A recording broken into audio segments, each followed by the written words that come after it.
معكم عبد الوهاب من قناة ليبيان جيمر. شنو حالكم؟ شنو اخباركم؟ اليوم اول فيديو للقناة، قناة ليبيان جيمر. وصف القناة: هي قناة لجميع الجيمزر في جميع انحاء الوطن العربي. سنوفر لكم كل ما تحتاجونه في عالم التكنولوجيا. اليوم معي الاخ او صديقي اسامة عريفي يلعب معنا في باتل فيلد 3. شنو حالك يا اسامة؟ والله الحمد لله كويسين. شن حالكم شباب؟ معكم اخوكم اسامة عريفي. اليوم نلعبوا تيم ديت ماتش في الميدان اللي زي ما تشوفوا فيه وما فيه الحاويات.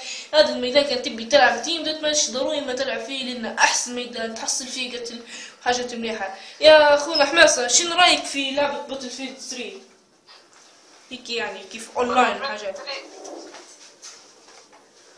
يعني باتل فيلد 3 لعبة رائعة، وانا الفترة الجاية بناخذ منها على خاطرك يا اسامة. والله بارك الله فيك. ديما الناس هي تحب الكومنت المباشر وانت تعرف ديما الكومنت المباشر واللايف ايوه، مية. انا توا بنتكلم عن قناة هي متكونة من 3 اعضاء، اللي هو انا واخوي اسامة عريفي ومحمد احمدات. طبعا اسامة عريفي الكومنتريات على البلاي ستيشن 3 ومحمد احمدات الاكس الاكس بوكس. بوكس، وانا على الكمبيوتر. فقلت لك شكلها تم الشوط لنا ليهم بادين تو نعاود ان شاء الله ونلعبوا من جديد. فقلت لك انت في الفترة الجاية انت ما تاخذها يعني كيف بندير الكومنت المباشر، يعني اما كي احسن شوطك يفضل انت كي يعني باش يجي حلو. اللي تلعب فيه انت توا يا سام. والله هذا احسن فيديو نقولها لك هيك بصراحة. هذا اول فيديو تيم ديت ماتش هذا بصراحة يعني شوط خيالي. تيم ديت ماتش والله أنا والله ما نكذب عليكم، والله هذا أحسن حاجة. تيم ديت ماتش اللي هو أكتر واحد فريق يذبح 100 يفوز، وهذا يعني حاجة حلوة بصراحة. طبعا انا بنكون في الكمبيوتر وفي البلاي ستيشن 3، لكن الكمبيوتر ما ان شروحات على الكمبيوتر ما زال نفكر فيها. انتوا عرفوا في الكومنت ان انت تبوا شروحات على الكمبيوتر او ما تبوش. فأنت ولا شو رايك يا سام؟ ديما أنت يعني راسلنا بآخر أخبار الكمبيوتر البعض. والله ان شاء الله. فقلت لك يا أخوي حماسة إن شاء الله راسلنا بآخر أخبار من الكومنت المباشر على الكمبيوتر والصور. فبنسألك أنا يعني على آخر أخبار تيكن، يعني شو رأيك أنت؟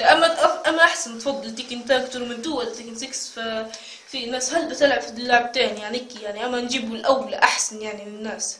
إن شاء الله يا جمهورنا الحبيب نتابعوكم على آخر أخبار تيكن على اللايف مباشر وأونلاين واللي تبوا أنتوا وديما آخر طبعا يا شباب، اخوكم اسامة بيعلمكم حركات جميع الملاعبية في تيكن تاك 2 تيكن 6، وتوا يبدا لكم من اخوكم ان شاء الله، ونبدوكم في النشر في القناة اللي هي قناة ليبيان جيمر إن شاء الله.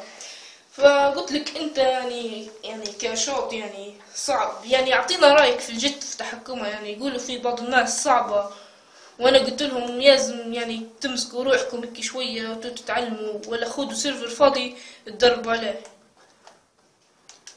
على اي لعبة يا سام؟ على باتل فيلد 3 على الجت الحربية اللي يعني فيها هالبنات ما يدقوش في التصويب وفي ما يطيحوا على الارض. والله يا اخوي اسامة مش عارف، يعني ما عندكش اي خلفية عليها يعني الجت الحربية؟ واضح. توا غضب ناخدها انا تست. ان شاء الله يعني نبغوا يعني رايك هيك في الاونلاين بصراحة باتل فيلد 3.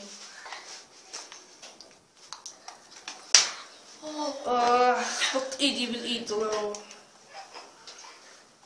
شنو صار معك في الشارع؟ والله يا طايحين فيها هردك والله ما تفهم حاجة. صحابي طايحين يموتوا. وانت؟ والله نقتل انا زي ما تشوف، لكن صحابي شكله فريق فاشل ساحق ماكر ما تعرفش ولا واحد. ديما كل ما تمشي تلقى جمجم على الخريطة. فبقول لكم يا جمهوري العزيز ان الجمجم على الخريطة معناها تلقى صاحبك قد مات، او تلقى علامة رصاص معناها كان انت تلعب بالمزود معناها هذا يحتاج الى رصاص. فديما دوا بالكم. ايش هذا منبطح لي؟ قريب قتلته يا رجل، دم 26%.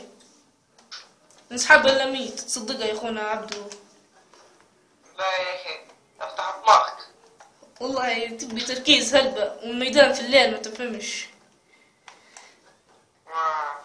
فنقول لكم انا بعدين التركيبات المفيدة في لعبة باتلفيلد 3 واللي المفروض تستفيد منها في القناص وفي كل شيء. يعني انا مش مطلع كل الاسلحة زي ما تشوفوا، في شوي شوي هيك.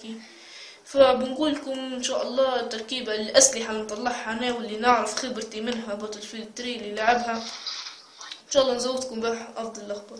فبنقول لك يا اخونا عبدو، ما هي الالعاب يعني تراها مناسبة قريبة رائعة لباتلفيلد 3؟ قلت يا سامة؟ قلت لك ما هي الالعاب الرائعة اللي تراها مفضلة مثل باتلفيلد 3 وحاجات يعني؟ هي باتلفيلد 4 وكول اوف ديوتي جوست وجي تي اي في